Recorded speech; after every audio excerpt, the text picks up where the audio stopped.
The biting wind will send temperatures from cold to bone chilling. All time out the chilliest weekend hours, and when we go from 17 to 70. There's this loud banging. I think there's a gunshot.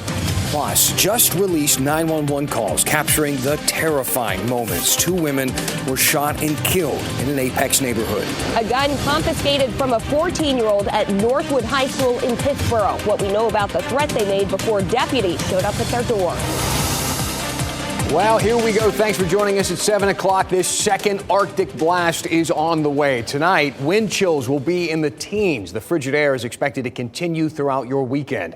Good evening. Good to have you with us. I'm Dan Haggerty. Morning temperatures tomorrow be around 22 degrees, even colder Sunday morning. Meteorologist Kat Campbell is in the WRAL Severe Weather Center tracking this Arctic air force. Kat, those wind chills could reach the single digits. They could, Dan. So let's time out the wind chill because the wind out there tonight, it is brisk. 8 is the forecast wind chill at 7 a.m. tomorrow morning in Roxborough. Lower teens here in the Triangle, 8 for Southern Pines, and it feels like about 15 degrees when you get out of bed in Fayetteville in the morning. Not much recovery during the day. Lunchtime wind chills range from the upper teens to the mid-20s, and then throughout the afternoon staying quite cold. If you do have Saturday night dinner plans, bring your warmest coat. It'll feel like 15 in Roxborough and South Hill, 19 in the Triangle, 20 in Rocky Mount, and 21 in Fayetteville. Tomorrow night between about 10 p.m. and midnight, I think that's when we have the best chance for single-digit wind chills in the Triangle. Could feel more like 8 or 9 degrees here, 5 in Roxborough. So it is really cold, but the winds do settle down a bit overnight tomorrow into Sunday morning. If we look ahead to Sunday morning, though, it is still quite cold. Feels like 9 in Roxborough, 11 in Southern Pines, and 12 in the Triangle. The high only 36 tomorrow, 41 on Sunday with dry weather, but a huge temperature turnaround coming our way. I'll let you know the 2 days where we have highs in the 70s coming up, Dan. Hard to believe. All right, Kat, thank you. Good evening. I'm Mark Boyle in the Live Center right now. For the past couple of days, there has been a search for an Edgecombe County woman who's accused of murder. She was spotted in Raleigh. Take a look at these photographs. They're from an ATM surveillance camera. The Edgecombe County Sheriff's Department says that the suspect here, Vicki Russell, spotted in Raleigh. She's accused of killing her boyfriend, a 60-year-old man identified as Alexander Atkinson. Several different photos here taken over a course of a couple of days, but they're releasing these to try and generate some more interest as, Dan, they work to track her down. Again, these are ATM surveillance photos of the suspect, Vicki Russell. If you know who she is, where she is, you have to call authorities right away. Back to you. All right, important story there, Mark. Thank you. 14-year-old accused of bringing a gun to school and then threatening to use it on campus is facing criminal charges.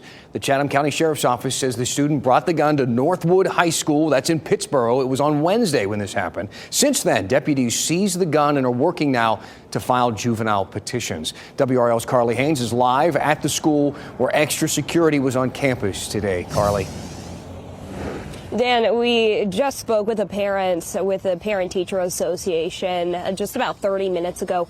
All of her kids went to Northwood, and she has a student there currently. She tells us she was shocked by the incident, but she really commends how the school handled this situation. And the school's principal sent a letter to families. In that letter, they told families how they were able to receive that anonymous tip, and here's what we learned. They said they received that anonymous tip yesterday on the school's website. Say something for them. They have that on their website. Chatham County Sheriff's Office deputies then investigated overnight. The department says on Wednesday, a 14-year-old brought a gun to school, showed a student that gun, then threatened to carry out a school shooting.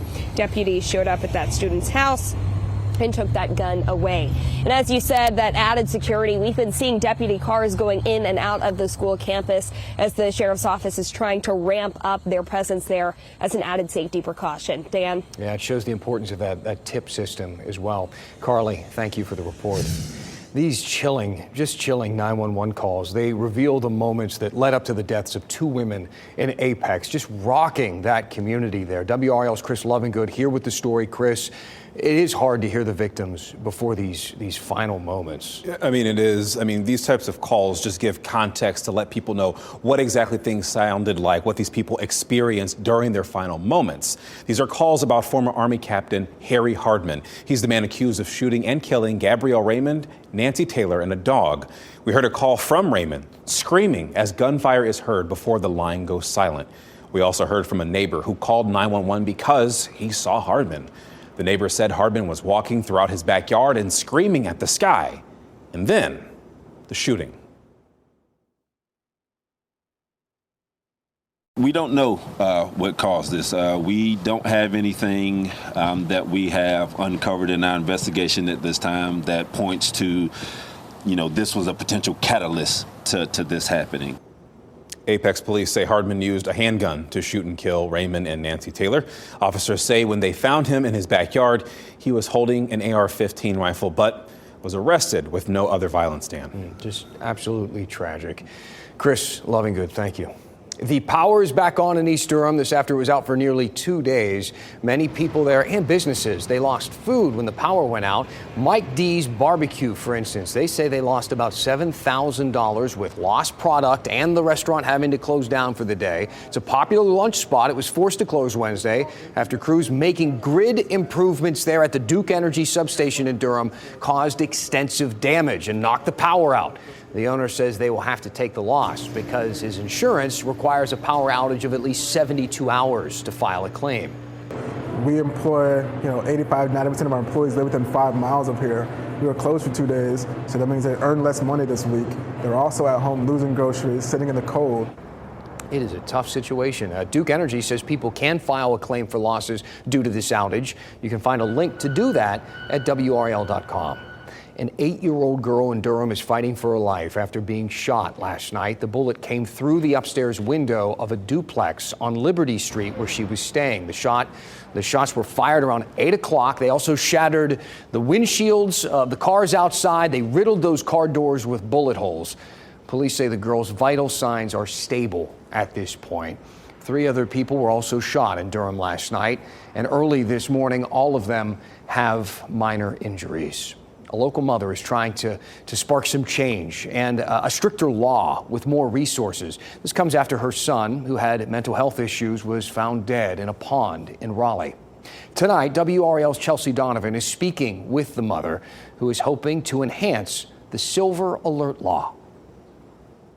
He's described by Tamika Armstrong as a joy to be around. Madison was a beautiful, compassionate, and kind spirit. Late last year, she noticed her 26-year-old son, Madison Armstrong, no longer sparking joy and was more withdrawn.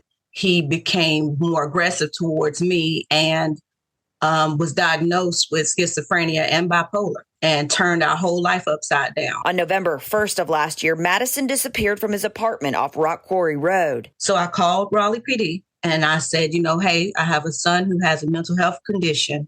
He hasn't returned home. Raleigh police quickly issued a silver alert based on the criteria that Madison had a mental health issue and was endangered. On November 8th, 7 days later, Madison was found floating in this lake on turf grass court, steps away from his house. He was mine.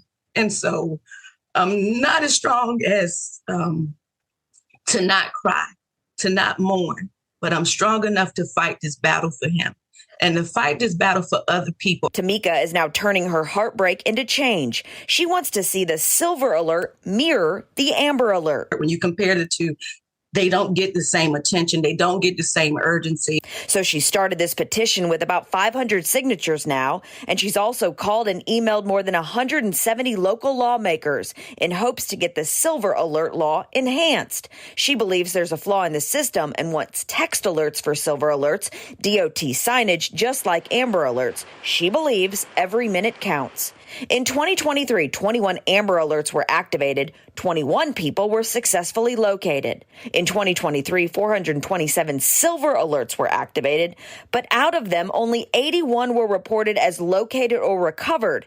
39 people were located out of state, and 12 were found dead. Something is broken, let's fix. Chelsea Donovan, WRAL News, Raleigh. You feel for that mother. The Armstrongs are still waiting for a toxicology report now to see if that might have contributed to Madison's death.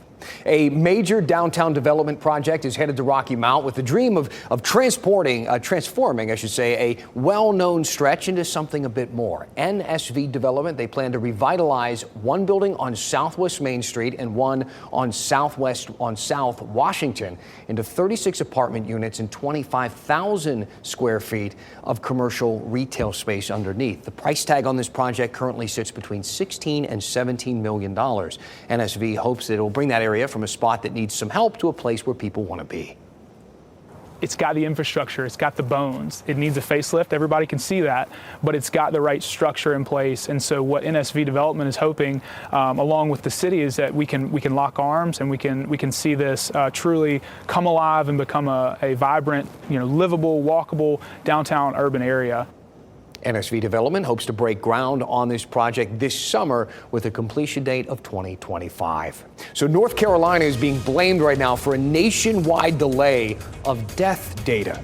The impact it's having on the medical field and the source believed to be the problem here. Also, construction on Interstate 440 hits a bit of a roadblock ahead when traffic will get back to normal near the fairgrounds.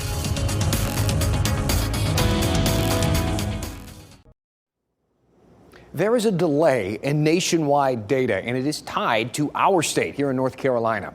The CDC apparently can't update its mortality information because North Carolina hasn't uploaded all of its death certificates. WRAL's data journalist Ali Ingersoll explains why we're behind.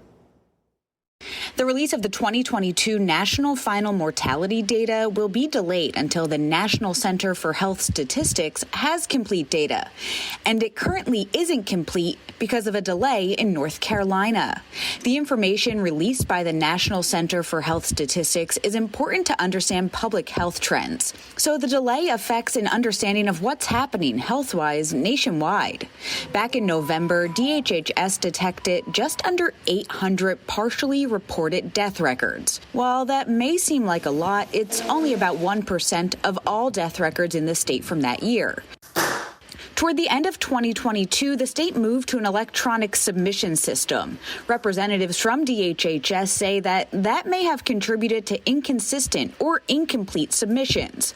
But now that the system is up and running, NCDHHS can better detect and address partial reporting. The CDC told WRAL that we're the only state they're waiting on records for, and the state hopes to complete all partial records by the end of February. For WRAL News, I'm Ali Ingersoll. And Ali tells us that the data is needed to create health programs and policies to address death trends across the country.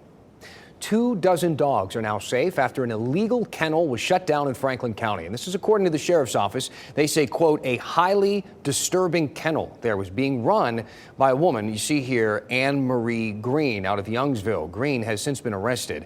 The investigation is ongoing and more charges are expected to be filed.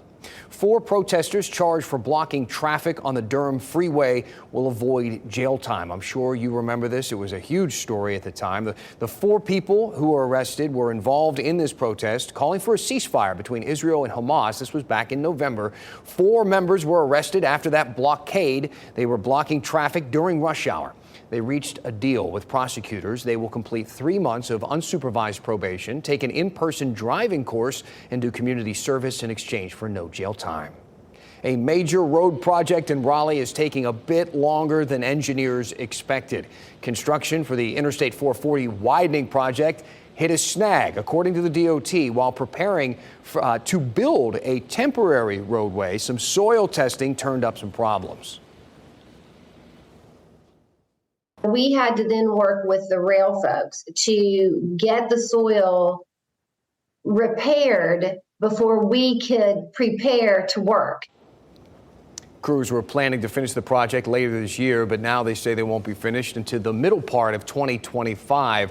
Their next step out here, the construction on the new railroad bridge, which will last into the summer. So this will be the first election for many residents since the photo identification requirement passed last year. Wake County Board of Elections will open tomorrow just to make sure that voters have the ID that they need to make sure that they can vote. The office at 1200 North New Hope Road will open from 10 a.m. until 4 p.m. The ID will be free and no appointment is needed. All you need are the last 4 digits of your Social Security number. You can also get a free ID there on weekdays or through the DMV. Make sure you get those IDs so that your vote can count. The first absentee ballots for the March primary will hit the mail today. You can request an absentee ballot until February 27th. There was a change this year. They must be received no later than 7:30 on Election Day. Received for the primary on March 5th. Of course, we'll continue to remind you of that. Students in Wake Tech's DECA Club spent the afternoon making special blankets to keep shelter animals warm during this bitter cold snap. We're doing blanket tying for the Humane Society of Wake County. We did this once in the fall, and we're doing it again now to try to finish up with the materials and everything that we have so that we can finally get everything donated. The club president says volunteer work like the blanket making instills a sense of community service in its members. And plus, you got to keep those animals warm. Meteorologist Kat Campbell, an animal lover, joining us now. It has really, really been cold. But the bigger story, I mean, the story keeps changing. The biggest story now are the numbers behind you on the screen. What a drastic turnaround, Dan. I mean, we've got 17 degrees on our 7-day, and then we've got a couple 70-degree days on our 7-day. So big changes are coming, but a huge shout out to those students that are making those blankets. The animals are definitely going to need them this weekend before things change next week. But if you are not a fan of the cold weather, just look at these numbers for next week. We have updated the forecast highs. A roaring southwest wind should really help us warm up. 65 Wednesday, 70 on Thursday, and 70 degrees again on Friday, a stretch of warm weather. We've seen below normal temperatures this week thanks to a big dip in the jet stream. And what this does, it funnels all this cold air from Canada that originates in the Arctic all the way down into North Carolina. But we see our jet stream flow changing by the time we get to next week. So here's the setup. The jet stream winds, they're going to go like this. We've got a big ridge of high pressure building in, and that's going to draw in some warmer air, but also more humid air as we get toward the middle and end of next week from the Gulf of Mexico. Well above normal temperatures on the way for next Friday. If you take a live look at Fenton and Cary tonight, check out the ice skaters. Looking pretty good out there for ice skating this evening. It has been windy, but the wind's dying down at this moment. A wind around 5 miles per hour. Earlier, we had some 35 to even 40-mile-an-hour wind gusts as the Arctic air started to arrive. We're down to 39 right now, and we keep falling from here. By 9 o'clock, we're near freezing. By 11 o'clock, we're at 30. Keep in mind, there's a wind chill with those numbers. And as you wake up tomorrow morning, the wind chill may be closer to just 11 degrees. At least we got the sunshine, right? By lunchtime, 22, the wind chill, and then during the afternoon, wind chills should only be in the mid to upper 20s for us. So it's chilly out there. I think some of the coldest wind chills will actually come late tomorrow night. Tomorrow's highs only make it into the 30s, 34 in Roxborough and South Hill, 36 in Durham and Raleigh, 37 Southern Pines and Rocky Mount, and 39 for Fayetteville and Clinton. I did want to mention the mountains have seen a lot of snow, especially the ski resorts and the higher elevations. It has been dumping snow from some of the ski resort cameras today, so they're really seeing a healthy dose there. That should gradually wind down by early tomorrow. If you are traveling this weekend, though, be prepared to perhaps run into some issues. Locally, we don't have those issues, but there is still snow on the ground or ice extending all the way to Arkansas, Mississippi, Alabama, still seeing travel issues. Of course, the Midwest being impacted and up into the Northeast. So definitely check your flights. And if you are going to be driving, try to check some DOT cameras perhaps to the areas you are traveling to. That way you can get a better idea of how the roads are looking around there. Here at home, at least, you know, it may be cold, but we don't have any hazardous travel weather out there. It's just going to be awfully cold for the weekend. 17 Sunday morning, that's the coldest of the season and the coldest low temperature since December 26th of 2022. So it's been a little while. Sunday, we're at 41 for the high. Sounds pretty good compared to 36, right? We get back down into the teens Monday morning, but temperatures begin to recover early next week with highs in the 50s. There are the 60s and 70s in the forecast that I told you about. I will say it comes.